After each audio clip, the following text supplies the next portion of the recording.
እኮ ግራ የገባኝ አሁን ይሄን ያህል ዓመት አልፎ የመጣ መጽሐፍ ላይ እንዴት ስለተሰቀለ ሌላ አካል እንዴት ሊናገር ቻለ? ማለት የሌለ ነገር ከሆነ ማለት ነው። እየሰሩ ነው እሳቸውም እየሰሩ ነው። እስልምና ውስጥ መመነን አይቻልም፣ መመንኮስ አይቻልም። እስልምና ውስጥ ትጠራለህ፣ ሰላትን ታደርጋለህ፣ የዕለቱ መልእክት ይነገራል፣ ፈትለክ ወደ ስራ ነው። በደልን አሉ አይሁዶች። አይሁድ ይገፋል፣ በጣም ነው የሚገፋው እና ይበደላል። በልብ ወለድም በምንም ብትመጡ የመጨረሻ ርጉም ሰው የሚያስፈልግ ከሆነ አይሁድ ሆኖ ነው የሚጻፈው። እና ይሄንን በደል እየቻሉ በእንዲህ አይነት ሁኔታ ውስጥ እያለን ለምን አቤት አንልም ብለው ነብዩ ጋር መጡ። መልካም። ይህ ሰውዬ በጣም ትልልቅ ስህተቶችን ተሳስቷል። የድንጋይ ላይ ሽበት አሉ አንዳንድ ደራሲዎች ወጥተው ሲቀሉ እንደዚህ ማየት በጣም ያሳዝናል።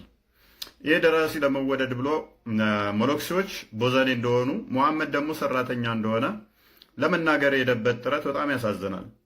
ግን ከቁርአኑ ጋር ይጋጫል። ቁርአኑ በተቃራኒው ክርስቲያኖች ሰራተኛ እንደሆኑ ሙሐመድ ደግሞ ሌባ እንደሆነ ነው የሚናገረው። ላሳየ ሱራ አሊ ኢምራን 181 ላይ እንደዚህ ይላል፣ እነዚያን አላህን ደሃ ነው እኛ ግን ከበርቴዎች ነን ያሉትን ሰዎች ቃል አላህ በእርግጥ ሰማ ይላል። ይህ ቁርአን ክፍል ለምን እንደወረደ ተፍሲር ኢብኑ አባስ ያብራራዋል። ሙሐመድ ከመካ ተሰዶ ወደ መዲና ሲሄድ የጠበቁት ክርስቲያኖችና አይሁዶች ናቸው የተቀበሉት። እና ሄዶ ገንዘቡን የሚጠይቃቸዋል። ገንዘብ አንጡ ይላቸዋል እየሄደ ማንን? ክርስቲያኖችንና አይሁዶችን ወይንም የመጽሐፉ ሰዎችን። ሱራ አልተውባ አያ 29 ማየት ትችላለህ። በግዴታ ክርስቲያኖችና አይሁዶችን ገንዘብ ይቀበል ነበረ። ከዛ ይሄንን ገንዘብ ሲቀበል ደግሞ ሱራ አልበቀራ የላሚቷ ምዕራፍ አያ 145 ላይ እንደዚህ ይላል፣ ያ ለአላህ መልካም ብድርን የሚያበድር ለእርሱ ብዙ እጥፎች አድርጎ የሚያነባብርለት ማን ነው እያለ ይቀጥላል። ስለዚህ ብድር ነው ብታበድሩት እያለ በአላህ ስም ገንዘብ ይወስድባቸዋል። ከማን? ከአይሁዶችና ከክርስቲያኖች። ይህን ጊዜ ነው ምርር ሲላቸው ምን አሉ?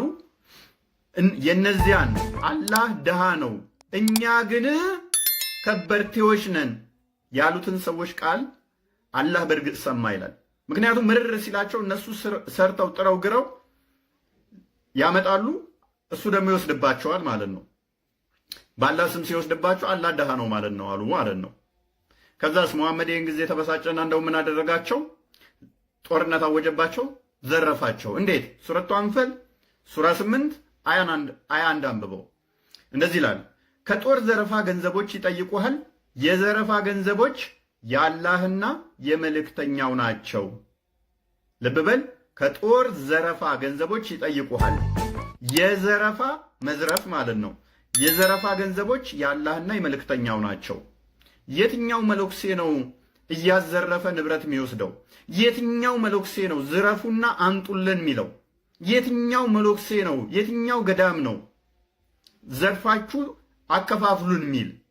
ሙሐመድ ግን ይዘርፋል፣ ያንን የተዘረፈውን ይከፋፈላል።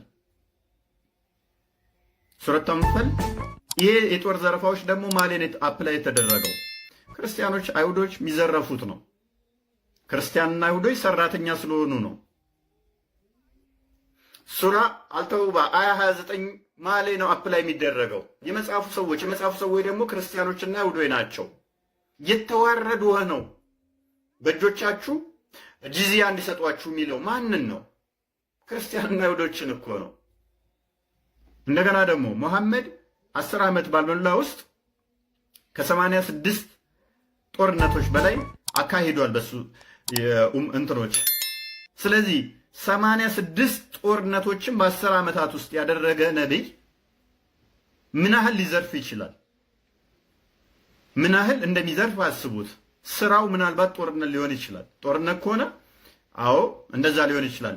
ካይበርን ማሰብ እንችላለን። በካይበር ላይ ምን ያህል እንደተዘረፈ ፕላስ ደግሞ የቀሩ ሰዎችን ንብረታቸውን እንዴት እንደሚወስድ አርሰው ምን ለሱ ሲሰጡት እንደነበረ እሱ ማሳየት እንችላለን። ማለትም ለፍተው ሰርተው እነሱ 1 እጅ ሲወስዱ እሱ 3 እጅ ይወስድ ነበረ። እሱንም ማምጣት እንችላለን። አስፈላጊ ከሆነ ማሳየት እንችላለን ማለት ነው። በተረፈ ግን ሞሎክሲዎች በገዳማውያን ምን ያህል እንደሚሰሩ ምን ያህል እንደሚለፉ ሄዳችሁ ማየት ስለምትችሉ ጊዜው አመቺ ስለሆነ አንድ ቀን ሄድ ብላችሁ ማየት ትችላላችሁ። በተረፈ ግን ተረት ተረት እንደመጻፍና ተረት ተረት እንደማውራት ልቦለድ እንደማውራት የሃይማኖት ጉዳይ ሴንሲቲቭ ነውና ደራሲያን ተጠንቀቁ። አርፈ እንደዚህ ተረት ተረትን ብታወራ ይቀላል። አንድ አሪፍ ተረት አለች። በደልን አሉ አይሁዶች። አይሁድ ይገፋል፣ በጣም ነው የሚገፋው እና ይበደላል። በልብ ወለድም በምንም ብትመጡ የመጨረሻ ርጉም ሰው የሚያስፈልግ ከሆነ አይሁድ ሆኖ ነው የሚጻፈው እና ይሄንን በደል እየቻሉ በእንዲህ አይነት ሁኔታ ውስጥ እያለን ለምን አቤት አንልም ብለው ነብዩ ጋር መጡ። መልካም። ይህ ሰውዬ በጣም ትልልቅ ስህተቶችን ተሳስቷል። በመጀመሪያ ደረጃ አይሁዶች በጣም እንደሚጠሉና እንደሚገፉ እሱን መጠላታቸውን ሙሐመድ የሙስሊሞቹ ነቢይ እንዳስቀረላቸው ኢብን የጸሎት ቦታውን ቤቱን ራሱ እንደለቀቀላቸው ተናግሯል። ፕላስ ደግሞ አይሁዶች በልብ ወለድና በተለያዩ እንትኖች ድርሰት ውስጥ በጣም በቃ በዘግናኝ ሁኔታ እንደሚመሰሉ በመጥፎ ነገር እንደሚመሰሉ እስልምና እንዳስቀርላቸው ነገር ሙሐመድ እንዳስቀርላቸው ነገር ነው የተናገረው። እንዴት እንደማፈርሰው ላሳያችሁ። ቁርአኑ ላይ እንጀምር። ቁርአኑ ላይ ሱራ 5 አልማኢዳ ይባላል። ሱራ አልማኢዳ አያ 51 ላይ እንደዚህ ይላል። ቁርአኑ ስለ አይሁዶች ምን ይላል? እናንተ ያመናችሁ ሆይ ሙስሊሞች ማለት ነው። እናንተ ያመናችሁ ሆይ አይሁዶችንና ክርስቲያኖችን ረዳት አድርጋችሁ አትያዙ። ለምን? ከፊላቸው ለከፊላቸው ረዳት ናቸውና። ሙስሊም ከክርስቲያንና ከአይሁድ ጋር ጓደኛ መሆን አይችልም እንደ ቁርአኑ አስተምሮ። ምክንያቱም አይሁድና ክርስቲያኖች ረዳት ናቸው ጓደኛ ናቸውና ይላል። ስለዚህ ክርስቲያኖችንና አይሁዶችን ስለሚወድ ነው ቁርአኑ እንደዛ ያለው። ሱራ አሊ ኢምራን አያ 30 28 ላይ ተፍሲር ኢብን ከሲር ኢብን አባስ ጀለል አልጀለሌን ምን ይላሉ? በፍጹም ብትሞቱ እንኳን ከአይሁድና ከክርስቲያን ጋር ጓደኛ እንዳትሆኑ፣ ህብረት እንዳትፈጥሩ። ጓደኛ እንኳን ብትሆኑ እነሱ በቁጥር ከበለጧችሁ በልባችሁ እየረገማችኋቸው የውሸት እያላችሁ ሳቁላቸው ነው የሚለው። ልጨምርላውንም ቁርአኑ ላይ አሁንም ሱራ 9 አልተውባ ይባላል። ሱራ 9 አያ 30 ላይ እንደዚህ ይላል። አይሁድ ኡዘይር የአላህ ልጅ ነች አለች፣ ክርስቲያኖችም አልመሲህ የአላህ ልጅ ነው አሉ። ይህ በከንፈሮቻቸው የሚናገሩ ቃላቸው ነው። የእነዚህን ከነሱ በፊት የካዱትን ሰዎች ቃል ያመሳስላሉ። አላህ ያጥፋቸው። ይሄ ምርቃት ነው ወንድማችን ሰውየው። አሁንም ልጨምርልህ፣ በጣም በመጥፎ ይሳላሉ። ሙሐመድ ልክ እንዳስቀረላችሁ ለተናገርከው አሁንም ከቁርአን ልጨምርልህ። ሱራ 98 አያ 6 ላይ እንደዚህ ይላል። አይሁድና ክርስቲያኖች የመጽሐፉ ሰዎች ይባላሉ። እነዚያ ከመጽሐፉ ሰዎች የካዱት አጋሪዎችም በገሃነም እሳት ውስጥ ናቸው። በውስጣቸው ዞታሪዎች ሲሆኑ እነሱ ከፍጥረት ሁሉ ኢማጂን ከፍጥረት ሁሉ ክፉ ናቸው። ከፍጥረት ውስጥ አንዱ ሴጣን፣ ጅን፣ አጋንንት ነው። ከአጋንንትም ከሴጣንም በላይ ክርስቲያንና አይሁዶችን ክፉ ናቸው ይላል። አሁንም ልጨምርልህ ከሐዲስ ደግሞ ሳያል ቡካሪ 29 26 ላይ ናሬትድ አቡ ሁረይራ እንደተረከው አላህ ሰብስቶል ሰይድ ያላ መልእክተኛ እንዲህ አለ the hour will not be established until you fight with the Jews and the stone behind which a Jew will be hiding will say oh Muslim there is a Jew hiding behind me so kill him ምን አለ ነብዩ ሰዓቱ በፍጹም አይመጣም የቂያማ ቀን አለ የትንሣኤ ቀን በፍጹም አይመጣም ከአይሁዶች ጋር ተዋግታችሁ አይሁዶቹ ከናንተ ሮጠው ድንጋይ ስር ወይንም ዛፍ ስር ይደበቃሉ ድንጋዩ እንኳን ሙስሊሙ ናናና አይሁዱ ከኋላ ተደብቋል ግደለው እስከሚል ድረስ which means ሙስሊሞች አይሁዶችን ገለው እስካልጨረሱ ድረስ ቂያማ ወይንም ትንሣኤ እንኳን አይመጣም ብሏል። ልጨምርልህ ሌላውንም ስለ አይሁድ ሳያል ቡካሪ 33 ደሮ 5 ሬኖቬትድ አቡ ሁረይራ እንደተረከው a group of Israelites were lost nobody knows what they did but I do not see them except that they were cursed and changed into rats ምን አለ ከእስራኤል ወገን የሆኑ ዝርዮች የተወሰኑት ጠፍተዋል ምን እንዳጠፉ ማንም ያውቅ የለም አለ እሱም የሚያያቸው ወደ ምን ተቀየሩ አለ የተረገሙና ወደ አይጥ የተቀየሩትን ብቻ ነው ማየው አለ ስለዚህ እነኚህም ወር አብቡት ሙሉ አዲሱ እነኚህ ወደ አይጥ አይሁዶቹ ወደ አይጥ የተቀየሩት አለ የግመል ወተት ስትሰጧቸው አይጠጡም የበግ ወተት የምትሰጧቸው ከሆነ ከጠጡ እነሱ አይሁዶች ናቸው ወደ አይጥ የተቀየሩት አለ። አይሁዶቹ ወደ ምን ተቀየሩ አለ? ወደ አይጥ። ከዚህ በላይ ልብ ወለድ አለ?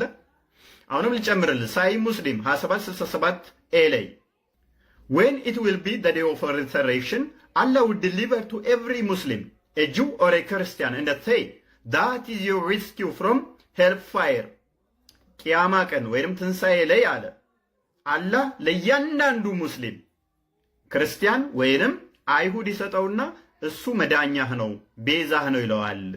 ስለዚህ ሙስሊም ገነት እንዲገባ አንድ ክርስቲያን ወይንም አንድ አይሁድ ለሙስሊም ቤዛ ይሆነዋል ማለት ነው፣ ይሰዋለታል።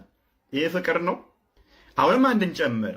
ሙስናድ አህመድ 215 ላይ እንዲህ ይላል if I live inshallah I shall certainly expel the Jewish and the Christian from the Arab Peninsula በህይወት ብቆይ አለ ነብይ ታሞስ እየማቀቀ በህይወት ብቆይና ብኖር ክርስቲያኖችና አይሁዶችን ከአረብ ሰላጤ ሀገራት ጠራርጌ አስወግዳለሁ፣ አጠፋቸዋለሁ፣ አባረራቸዋለሁ አለ ማለት ነው። እንኳን የጸሎት ቦታ ቤቱ መስጊዱ ሊለቅላቸው በህይወት ምቆይ ከሆነ አይሁድና ክርስቲያኖችን አስወግዳለሁ ከአረብ ፔኒንሱላ ያለ ነብይ ነው። ስለዚህ ያለ መረጃ ተረት ተረት ለመወደድ ብሎ ማውራት በመረጃ እንደዚህ እናፈርሰዋለን። እና አይ ሆፕ እንደዚህ የምታደርጉ ደራሲያን ለመወደድ ብላችሁ አለመረጃ ዝም ብላችሁ የነገሯችሁን ሚዲያ ላይ አትቃዡ። እኔ እኮ ግራ የገባኝ አሁን ይሄን ያህል ዓመት አልፎ የመጣ መጽሐፍ ላይ እንዴት ስለተሰቀለ ሌላ አካል እንዴት ሊናገር ቻለ? ማለት የሌለ ነገር ከሆነ ማለት ነው። መጀመሪያ ይኸውልሽ ታሪኩን መሰለሽ ኢየሱስ ወንጌል ነበረው ሲያስተምር የነበረው ማርቆስ 1:15 ላይ ታያለሽ። በወንጌል እመኑ ይል ነበረ። በወንጌል እመኑ ሲል ማርቆስ አልነበረም፣ በዛ ሰዓት ሉቃስ አልነበረም፣ ማቴዎስና በዮሐንስና በማቴዎስ ስም የጻፉት ጸሐፊዎችም አልነበሩም፣ ራሱ በቦታውም አልነበሩ። ዌል የዚህን ኡስታዝ ዛሬም ቅጥፈቱን እየተመለከታችሁ ነው አይደል? በቁርአኑ ያፍራል። በእርግጥ ቁርአን ላይ ሲጠየቅ ምላሹ ከመጽሐፍ ቅዱስ ነው። ከዛ ለሱ ምላሽ ሲሰጡት ደግሞ ፊዳከ ያ ኡስታዝ ብለው የሚመጡለት አሉ። ፊዲያ የሚሆኑለት ማለት ነው፣ የሚሰውለት ቤዛ የሚሆኑት ጀሌዎች አሉት። አለማወቁን ሊከበር የሚያደርጉለት ማለት ነው። እንግዲህ ያስቡት፣ ክርስቶስ ተሰቅሎ ሞቶ ሞትን ድል አድርጎ ተነስቶ አርጎ ከ600 ዓመት በኋላ የመጣው ሙሐመድ ቋንቋውን በዛ ማይናገር ሀገሩ ላይ እዛ ያልነበረ ከዛ ወገን ያልሆነ የት ከ600 ዓመት በኋላ መጥቶ አልገደሉትም፣ አልሰቀሉትም፣ ግን ለነሱ ተመሰለባቸው። ይሄንን እመኑ፣ አይናችሁን ጨፍናችሁ። ይሄ እንዴት ይታመናል እያለችው ነው እህታችን። አስቀድሞ የነበረው መጽሐፍ በግልጽ ለምሳሌ 4ቱም ወንጌላት በግልጽ ክርስቶስ እንደተሰቀለ አስቀምጠውታል። ሙሐመድ ግን ብድግ ብሎ ኖ አልተሰቀለም፣ ተመሰለባቸው። ይሄ ወንድማችን ደግሞ አይ ተመሰለ የሚለው ማን የተመሰለው ብላ ቻሌንጅ ስታደርገው ምንድን የተመሰለው? አይ ቁርአኑ እንደዛ ምንም አይልም። ሁለቱንም ብትል የትም አያስኬድህም። ሳይሰቅሉ ሰዎች ምንም ሳይሰቅሉ የሰቀሉ መሰላቸው ካለን ጀስት ሙሐመድ አሁንም ጥያቄ ውስጥ ይገባል። ሳይሰቅሉ ምንም ያልሰቀሉትን የሰቀሉ ሊመስላቸው አይችልም። ኦኬ የሆነ አካልን ሰቅለዋል በሱ ቦታ በኢሳ ቦታ ካሉን ደግሞ ያ የተሰቀለው ማን ነው? ባይዘ የነብይ አጎት ልጅ ኢብን አባስ ታቲዮስ ነው የተሰቀለው ይላል። ነብይህ ምን ብሏል? ቁርአንን ከሱ ተማሩት ብሎ ጸሎት ያደረገበት ነው።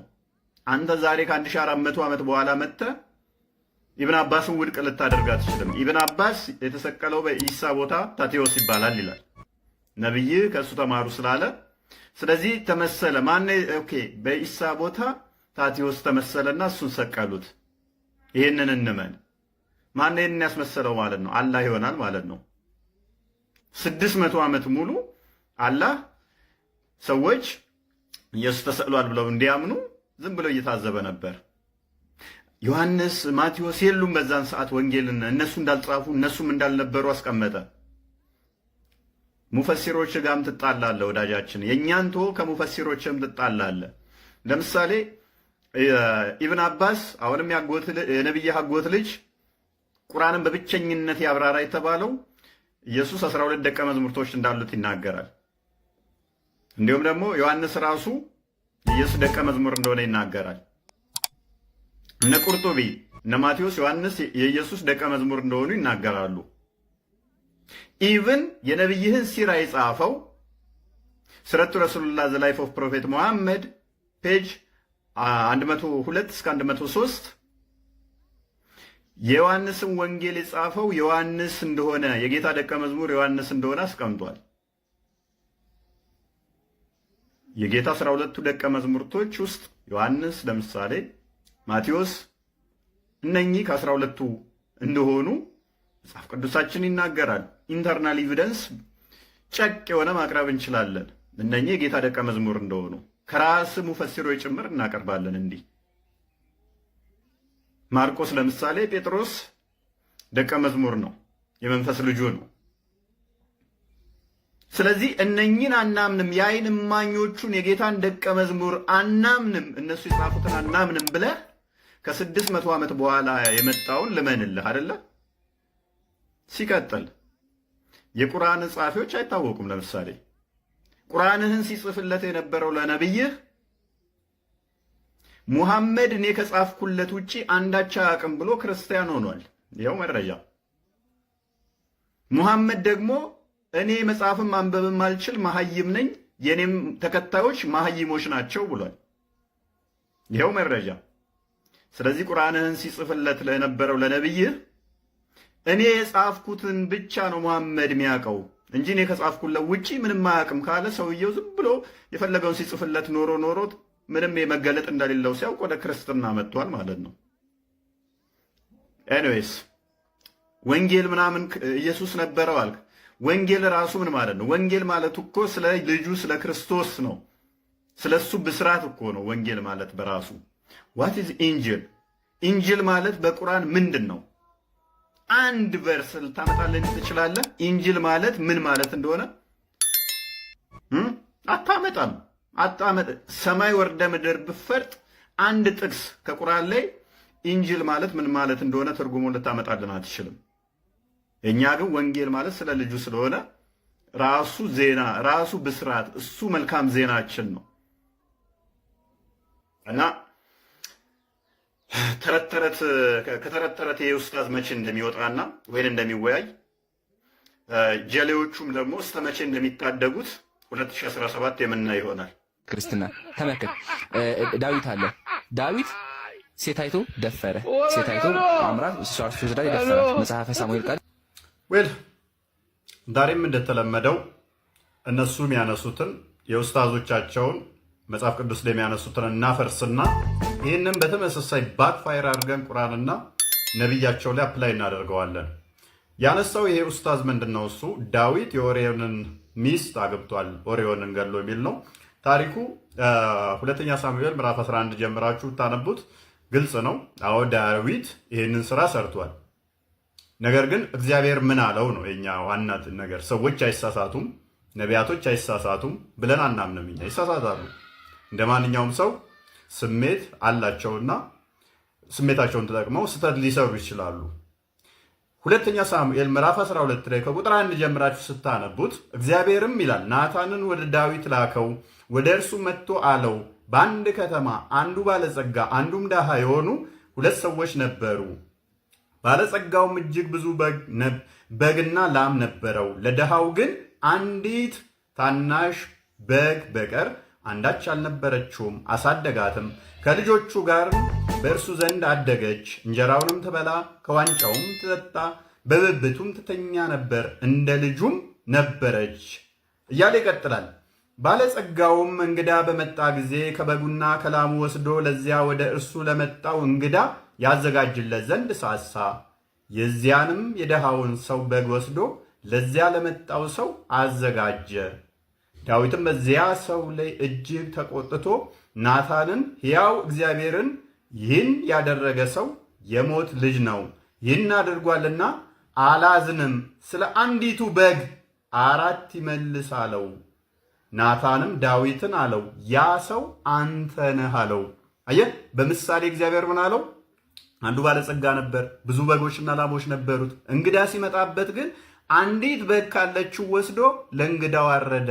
ምን ትላለች ሲባል ያ ሰው የሞተ ነው አለ ዳዊት። ስለ አንዷ በግ 4 አድርጎ ይመልስ አለው። ናታን ይህን ጊዜ ምን አለው? እኔን የላከኝ እግዚአብሔር ነው፣ ይህንን ወንጀል የሰራኸው አንተ ነህ። ዳዊት አጥፍተሃል። ዳዊት ንጉሥ ስለሆንክ አላጠፋህም። ሚስት ኢቨን የገዛ ልጅ ሚስት ብታገባ እንደ ሙሐመድ ዝም ይልሃል እግዚአብሔር። ኔቨር። አጥፍተሃል። ይህን ፍርድ ራስህ ላይ ፈርድሃል። ቁጥር 9 ላይ አሁንስ በፊቱ ክፉ ትሰራ ዘንድ የእግዚአብሔርን ነገር ለምን አቃለለህ? ኬጢያዊውን ኦርዮንን በሴፍ መትተሃል፣ ሚስቱንም ለአንተ ሚስት ትሆን ዘንድ ወስደሃል፣ እርሱንም በአሞን ልጆች ሴፍ ገድለሃል። እግዚአብሔር አየህ እንደዚህ ይቆጣል። እንዳንተ ሱረቱ አልአሕዛብ አያ 37 ላይ የማደጎ ልጁን የገዛ ማደጎ ልጁን ያክስቱን ልጅ ሙሐመድ እንዳገባው አይደለም፣ አላህ ፈቅጄልሃለሁ እንደሚለው አይደለም። እግዚአብሔር አያል እንዲህ ነው የሚያደርገው። ስታጠፋ አጥፍተሃል ይልሃል መልእክተኛ ልኮ። ቁጥር 10 ላይ ስለዚህ አቃለኸኛልና የኬጢዮንም የኦርዮንን ሚስት ለአንተ ሚስት ትሆን ዘንድ ወስደሃልና ለዘላለም ከቤት ሴፍ አይረቅም ይለዋል ማለት ነው። እንደዚህ አይነት ከባድ የሆነ ማስጠንቀቂያ ይሰጠዋል እግዚአብሔር። እግዚአብሔር እንዲህ ይላል፣ እነሆ ከቤት ክፉ ነገር አስነሳብሃለሁ። አየህ፣ ክፉ ነገር አስነሳብሃለሁ፣ መጥፎ ነገር አድርገሃልና የድሃውን አንድ ሚስት ያለችውን እንደ በብብቱ ስር መተኛውን ሚንከባከባትን እንደ ዓይን ብሌን የሚሳሳለትን ገለህ እሱ ሚስቱን ወስደሃልና እኔ ደግሞ በአንተ ላይ ይሄንን ክፉ ነገር አስነሳብሃለሁ አለው እግዚአብሔር፣ መጥፎ ነገር ስላደረግ። ከዛስ ዳዊት ያለቅሳል፣ ያዝናል። ከዛ በኋላ ዳዊትም ናታንን አለው እግዚአብሔርን በድያለሁ አለ። ምን አለ? እግዚአብሔርን በድያለሁ። ከዛ በኋላ ጾም ጸሎት ይገባል። ሙሉን አንብቡት እናንተ። ጾም ጸሎት እየየ ጀመረ ማለት ነው። ክፉ አድርገሃል፣ የሰው ሚስት ወስደህ ባልየውን ገድለህ ሚስትየዋን ተኝተሃል፣ ከእሷ የምወለደውም ልጅ ለአንተ አይሆንም፣ አይባረክም፣ እቀስፍብሃለሁ አለው። ዳዊት በቃ ምግብ አቆመ፣ ለእሶ ጀመረ። በድያለሁ አለ። ኦኬ አንተ ግን አትሞትም አለው። ከዛ እግዚአብሔር ማረው መልሶ። ለምን? ንስሐ ገባ። ከዛ ምን ይላል ዳዊት በመዝሙር 118 ቁጥር 18 ላይ መገሰጽስ እግዚአብሔር ገሰጸኝ፣ ለሞት ግን አሳልፎ አልሰጠኝም ይላል። ስለዚህ ሰዎች ይሳሳታሉ፣ ዳዊትም ይሳሳታል። ስህተታቸው ተጽፎልናል። እግዚአብሔር ግን ይቀጣል ያጠፋውን። ይህንን አንተ ላይ እንመልሰው። ይህ ታሪክ በተመሳሳይ ቁርአን ላይ አለ። ሱራ 38 አያ 22 ላይ እንደዚህ ይላል፣ በዳውድ ላይም በገቡ ጊዜ ከነርሱም በደነገጠ ጊዜ አትፍራ፣ ከፊላችን በከፊሉ ላይ ወሰን ያለፈ 2 ተከራካሪዎች ነን፣ በመካከላችንም በእውነት ፍረድ፣ አታዳላም፣ ወደ መካከለኛው መንገድ ምራን አሉት ይላል። ማንን? ዳዊትን። 2 አካላት ገብተው ተፍሲሮቹ መላእክት ናቸው የገቡት ይላሉ። ዳዊትን ገብተው እኛ እየተከራከርን ነው ፍረድ እስቲ ያሉት። ክርክሩ ምንድን ነው? ይህ ወንድሜ ነው፣ ለእርሱ 99 ሴቶች በጎች አሉት፣ ለእኔም አንዲት ሴት በግ አለችኝ፣ እርሷንም እድሌ አደረጋት አለኝ፣ በንግግርም አሸነፈኝ አለው። ምን ይለዋል? እሱኛው ወንድሜ ነው፣ 99 በጎች አሉት፣ እኔ ደግሞ አንድ አለኝ እና ተከራከረኝና አንዷን በግ ወሰደብኝ፣ ፍረድ እያለው ነው። ኦኬ ሴት በግህን ወደ በጎቹ ለመቀላቀል በመጠየቁ በእርግጥ በደለ። ከተጋሪዎቹም ብዙዎቹ ከፊላቸው በከፊሉ ላይ ወሰን ያልፋሉ። እነዚያ ያመኑትና መልካሞችን የሰሩት ብቻ ሲቀሩ እነርሱም በጣም ጥቂቶች ናቸው አለ። ዳዊትም የፈተነው መሆኑን አወቀ፣ ጌታውንም ምሕረት ለመነ፣ ሰጋጅ ሆነ፣ ወደቀም፣ በመጸጸት ተመለሰም ይላል። ታሪኩን ትንሽ ኮንቨርት አደረጉት። እንዴት? ዳዊት ጋር ሄደው እግዚአብሔር ላከው። ማን ነበር? ናታንን የላከው። አንድ ድሃ አለ፣ አንድ ባለጸጋ አለ ብሎ ነው የነገረው። እዚህ ጋር ደግሞ 2 ሆነው እንደመጡ ነው የሚያወራው። አንደኛው ድሃ ሆኖ አንደኛው ሀብታም ሆኖ ማለት ነው። አንደኛው 99 በጎች ያሉት፣ አንደኛው አንድ በግ ያለው። የመጽሐፍ ቅዱሱ ታሪክ ግን ምንድነው? አንደኛው ብዙ በጎች ያሉት፣ ብዙ ከፍቶች ያሉት፣ አንደኛው ግን አንድ በግ ብቻ ያለው ነው። ይህንም ሙፈሲሮቹን ስታዩቸው ኢብን አባስንም ይዩት፣ ጠበሪንም ይዩት፣ ሌሎቹ ሙፈሲሮቹ ዳዊት የኦርዮንን ሚስት እንዳገባ ኦርዮንን ገሎ ይናገራሉ ማለት ነው። ሰው ወንድማችን እኛ ጋር ጣትን እንዲስቀስር ታሪኩ አንተ ጋር ነብይ ኮርጆ ወስዶታል። እኔ ዋና ፖይንቴ ግን ይህንን ታሪክ ነብይህ ላይ አፕላይ ላድርገው። ሳፊያን እንዴት ነው ያገባው ነብይህ? ሳፊያን ያገባት በካይበር ጦርነት ላይ ምን አድርጎ ነው? እናት አባቶቿን ቤተሰቦቿን ሙሉ ገሎ ባሏን ደግሞ ንብረቴን ነው የተደበቀው። ባልየው ዘበኛ ነበረ፣ ንብረት ክፍል ጠባቂ ነበረ። ንገረኝ ሲለው አላቅም ሲል ያዘውና እዚህ ጋር የጋለ ብረት እና ድንጋይ ለቀቀበት። የጋለ እሳት እዚህ ላይ እንዲቃጠል ተደረገ። ደረቱ ላይ ሊሞት ሲያጣጥር አነሳውና አንገቱን ለሚቆርጥ ሰው ሰጠ። ከዛ አንገቱን ቆረጠ። ከዛስ የዛን ለታውኑ አገባትና የዛን ለታ አብራት እንትን አለ። ሳሂህ ቡኻሪ እንደምታዩት አዲሶቹም በ3 ቀን ውስጥ በካይበር በተደረገ በ3 ቀን ውስጥ ሂዳ እንኳን ሳይጠብቅ ነው የዛን ለታውኑ አሸሸም ገዳሜ ሲላት ያደረው። የጋለ ብረት እዚህ ጋር ለቆበት ባልየውን በእንደዚህ አይነት ሁኔታ ገሎ ነው ያገባት። እና ነብይ በእንደዚህ አይነት ሁኔታ የገዛ ማደጎ ልጁን የሚነጥቅ ሰፊያን ደግሞ እንደነገርኳችሁ ባሏን በእንደዚህ አይነት ሁኔታ አድርጎ ያገባ ነው። እኛ ዘላለም ዓለማችን ቡና ይጠጣል አይጠጣም፣ አሳ ይበላል አይበላም ነው ያለ ነው። ምን እየተደገሰልን እንደሆነ ተመልከት። ኦርቶዶክስ እንጨርሳለን በአላህ ፍቃድ። ጴንጤና ኦርቶዶክስ እንጨርሳለን በአላህ ፍቃድ። አላሁ አክበር። ጂሃድ እናውጅበት። አላሁ አክበር። አለን እስከ ዳር እንነሳበት። የቁም ሬሳ ናቸው። ሁሉም ያልፋል፣ እግዚአብሔር ያሳልፋል። ሁሉም ያልፋል፣ እግዚአብሔር ያሳልፋል። ልጆቹን መቼ ይረሳል? ሁሉም ያልፋል፣ እግዚአብሔር ያሳልፋል። ሁሉም ያልፋል፣ እግዚአብሔር ያሳልፋል። ልጆቹን